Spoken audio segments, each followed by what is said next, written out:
На высоком уровне поставлена работа. Вот мы определили 33 рынка, где считаем, в принципе, по стране конкуренция развита слабо, точнее, больше определили, но 33, вот мы, которые должны выбрать регионы. Вот этих 33 рынков больше 10 в Ингушетии конкурентны. Это очень приятно, это показывает хорошую работу. Плюс некоторые рынки предложили сами коллеги из Ингушетии, которые они будут развивать, они видят, что там есть проблемы.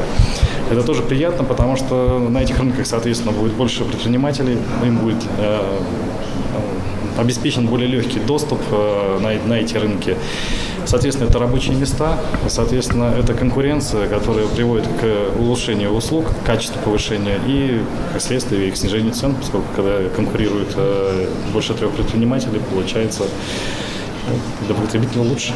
Это совещание, то, что мы провели, да, семинар совещания антимонопольных и правоохранительных органов, это впервые в России проводится. Вот, Федеральная антимонопольная служба это вводит сейчас в практику, я думаю, и по всем федеральным округам такая практика пройдет.